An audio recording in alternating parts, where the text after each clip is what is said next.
Doctor, primero confirmar si es verdad que existe este aumento en el brote de parvovirus aquí en el estado. Sí, completamente verdad. Hay un brote de parvovirus desde más o menos a partir de las fechas en las que iba a entrar el huracán. Esa semana previa a que iba a entrar Beryl acá con nosotros a la península, empezaron los primeros casos. Después de ese fin de semana, los casos empezaron a aumentar exponencialmente. Por ejemplo, aquí en el hospital empezamos a tener una gran cantidad de casos, incluso en pacientes que en otros momentos quizás no se hubiera sospechado que pudieran contraer la enfermedad, ya sea porque están vacunados, porque normalmente el parvovirus es una enfermedad típica en un cachorro Ok. y algunos pacientes pues han sido mayores a 1 año, 5 años, 3 años. Entonces, también está dando la infección a otro tipo de pacientes que en teoría tendrían una mayor resistencia o inmunidad a la infección. Doctor, ¿cómo reconocemos si nuestro perrito tiene este virus? ¿Cuáles son los síntomas? ¿De qué manera lo detectamos?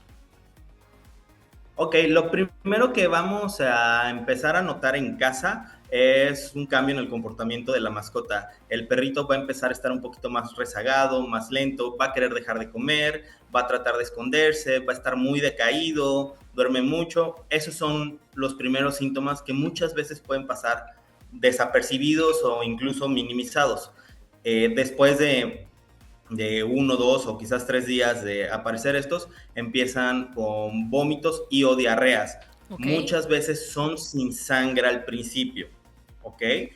Ya a partir de ahí podemos empezar a ver ya sangre en las heces, podemos empezar un aumento en lo que es los vómitos, la cantidad de vómitos y obviamente lo que es el comportamiento, el estado de ánimo del perro va a empezar a decaer de forma mucho más abrupta.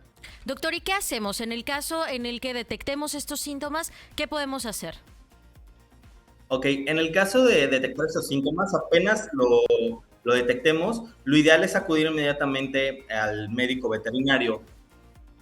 No importa si nuestro perro, cachorro, tenga vacunas al día, de todos modos, siempre es importante descartar la enfermedad en estos momentos.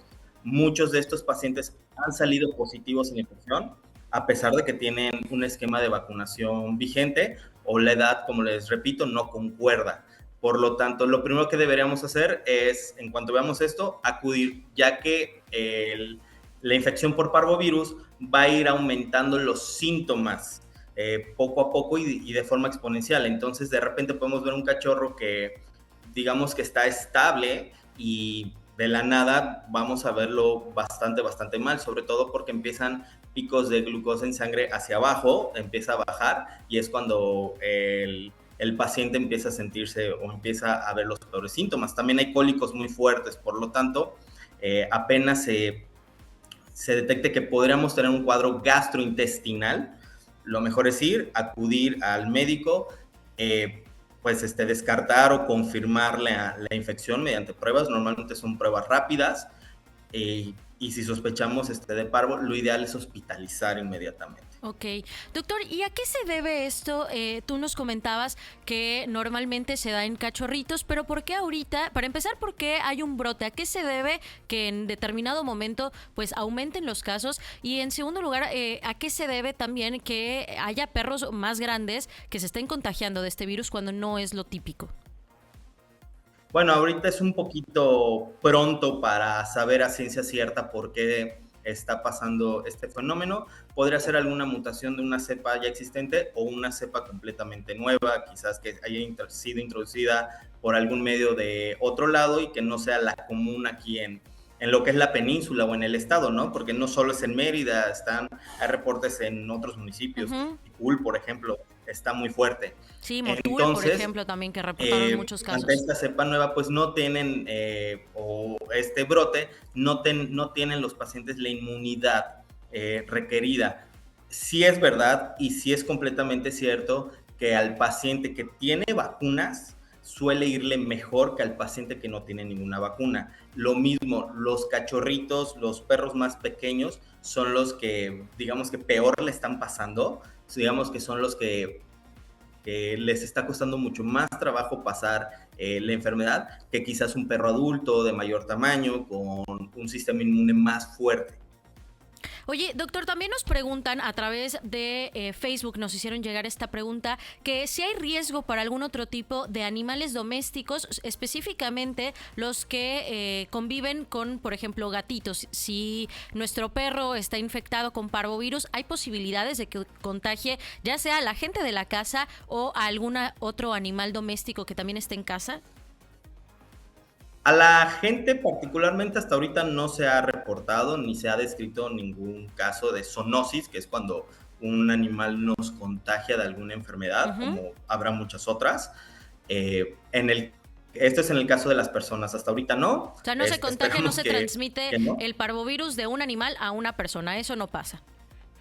No, hasta ahorita nunca ha Y pasado, que no no ha habido pase mejor. reportes ni descritos casos acerca de eso. Ujú. En cuanto a los gatos, sí, los gatos podrían ser susceptibles a la infección. Ok. Hay un parvovirus felino que se conoce como panleucopenia viral felina, de hecho también está en el esquema de vacunación de los gatitos, y sí hay casos reportados y descritos en los que un gatito es positivo a pruebas de parvovirus canino. Eso sí Ok. puede pasar. No hemos tenido hasta ahorita una gran cantidad de gatos, o al menos no nada fuera de lo habitual, pero de que sí existe un riesgo para los gatos, todavía no podemos descartarlo, sí existe un riesgo para los gatos también.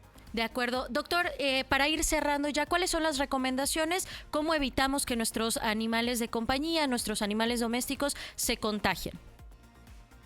Ok, lo que recomiendo ahorita es cuarentenar a nuestros animales. Recordemos que aunque nuestra mascota no salga de casa, nosotros pues sí salimos de casa. Ujú. Entonces podemos meter el virus a través de otros objetos, sin más que se conocen como fómites, por ejemplo, la suela de los zapatos Ok. o por ejemplo en la ropa. Entonces, lo habitual es un poquito parecido a como cuando estuvimos en pandemia. Yo, por ejemplo, te voy a hablar en lo personal. Yo que tengo mascotas, muchas mascotas en casa y obviamente al ver esta situación pues sé que están expuestas, aunque estoy seguro de que están ellos al día en su esquema de vacunación. Entonces yo primero lo que hago es, antes de entrar, de pisar dentro de la casa, es retirarme los zapatos, voy directo, me cambio, me baño y ya desinfecto lo que son las suelas de mis zapatos para mantenerlos, evitar ahorita sacarlos a caminar, Ok.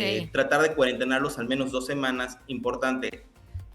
Bueno, históricamente el periodo de incubación, es decir, el periodo que va desde que me Se infecto, contagian. Ajá. contraigo el virus, a que me enfermo, bueno, a que el paciente se enferma, es más o menos entre 7 y 14 días. Ok. Lo ideal es cuarentenar muy, muy, muy bien a nuestras mascotas en ese lapso y si podemos vacunar, vacunar inmediatamente para aumentar la inmunidad y reducir el riesgo, sobre todo que puede ser la diferencia entre vida o muerte, aunque el paciente se enferme, sí podría haber una diferencia importante. De acuerdo. Doctor Samuel Andrade, muchísimas gracias por estar con nosotros. No, de nada, estoy para servirles. Hasta luego.